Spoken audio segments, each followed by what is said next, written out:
Magandang umaga, narito na po ang latest sa binabantayan natin na si Bagyong Karina as of 5 p.m. ngayong araw ng Thursday. So unahin po muna natin ang ating latest satellite image. Yung sentro nitong si Bagyong Karina ay naglandfall kakagabi ng alas 12 and yung current location niya ay nasa Taiwan, currently located as of 4 a.m. sa 465 kilometers hilaga ng Itbayat, Batanes. Bahagyang humina po ito, nagtataglay ng lakas ng hangin na umaabot ng 150 kilometers per hour malapit sa gitna at pagbugso naman na umaabot ng 250 kilometers per hour.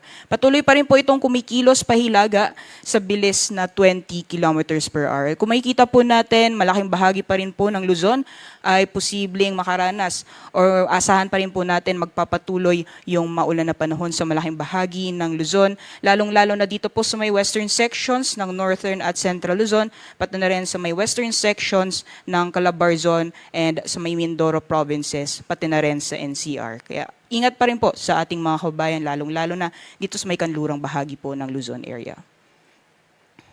Ito po yung ating latest forecast track as of 5 a.m.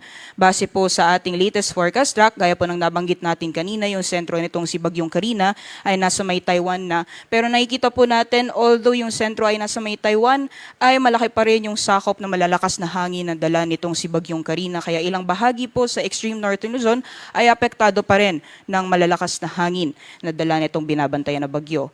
Over the next few days or possible for the next few hours, unti-unti po itong kikilos papalayo sa direksyong northwestward. Possible po na ngayong umaga ay lumabas po ito ng ating Philippine Area of Responsibility. Babaybay po dito sa may karagatan, sa may Taiwan Strait, at possible landfall ulit sa may southern portion ng Taiwan at unti-unti na po siyang hihina sa mga susunod na araw. At papansin po natin, possible po na habang humihina po ito ay hihina na din po yung paghila niya dito sa habagat. Kaya over the next few days ay possible po na hihina na din yung mga pag-ulan or mga areas na apektado ng mga pag-ulan dala ng epekto ng hanging habagat. Gaya po ng nabanggit natin kanina, dahil may kalawakan pa rin yung radius nitong si Bagyong Karina, kahit yung sentro niya ay nasa may Taiwan, nakataas pa rin yung tropical cyclone wind signal number 1 dito sa Batanes dahil sa lawak ng radius ng bagyo. So asahan pa rin po natin ang malalakas na hangin na dala nitong si Bagyong Karina sa area po ng Batanes. Pagdating naman po sa mga pagulan, ito po yung latest heavy rainfall warnings po natin galing po sa Northern Luzon PRSD, pati na rin sa NCR PRSD as of 5 a.m. Naka-red rainfall warning pa rin po tayo dito sa Ilocos Sur, Benguet, La Union, Pangasinan at Ilocos Norte. Orange naman po ay nakataas pa rin sa western portion ng Abra, Zambales, Bataan, Pampanga at Tarlac, at yellow warning naman po tayo sa eastern portion ng Abra, dito po sa Metro Manila, pati na rin sa Nueva Ecija at Bulacan. Kaya po sa ating mga kababayan sa mga nabanggit na lugar or yung po kung saan nakataas ang heavy rainfall warnings, asahan po natin at the very least for the next 3 hours ay magpapatuloy pa rin yung moderate to ng mga pag-ulan, lalong-lalo na sa areas nakataas yung red rainfall warning. So asahan po natin na mataas na posibilidad ng mga pagbaha, lalong-lalo na sa mga yung low-lying areas, pinaghahanda at pinag-iingat po yung ating mga kababayan. Samantalang based naman po sa ating latest weather advisory kahagabi po ng alas 11, asahan pa rin po natin yung mga posibilidad na makakaranas pa rin ng malalakas mga pag-ulan, lalong-lalo ng Luzon or northern Central Luzon area. So moderate or heavy to intense rains pa rin inaasahan ngayong araw sa Zambales, La Union, Pangasinan at Benguet.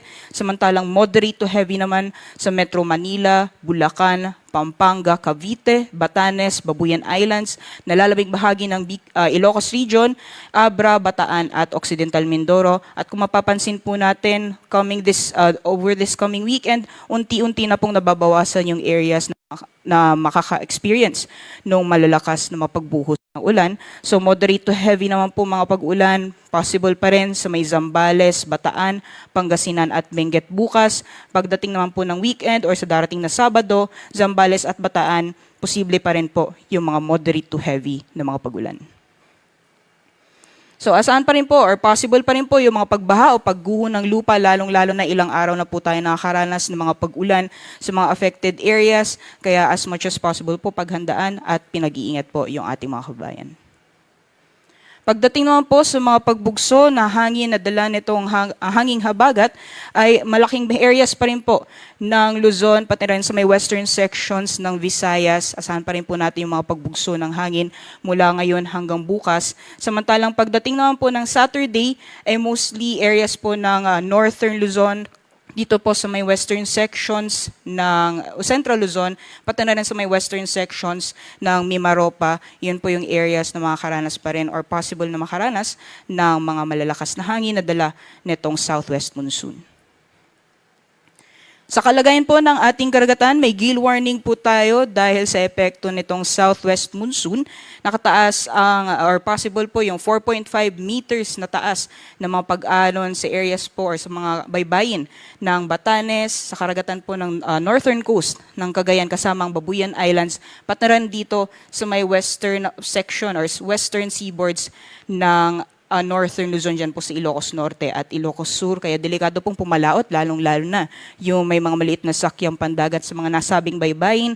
Samantalang moderate to rough seas or katamtaman hanggang sa maalon na karagatan ang posible dito sa may western section ng Luzon, gayon din sa eastern section ng northern Luzon. Samantalang sa eastern section naman ng bansa, ay mostly moderate or katamtaman na mapag-alon. Naranasan, iba yung pag-iingat po sa mga plano pumalaot, delikado pong pumalaot sa mga moderate to rough na mga karagatan. Yan po muna ang latest mula dito sa Pag-asa Weather Forecasting Center. Ako po si Rhea Torres, magandang umaga. Ingat po tayong lahat.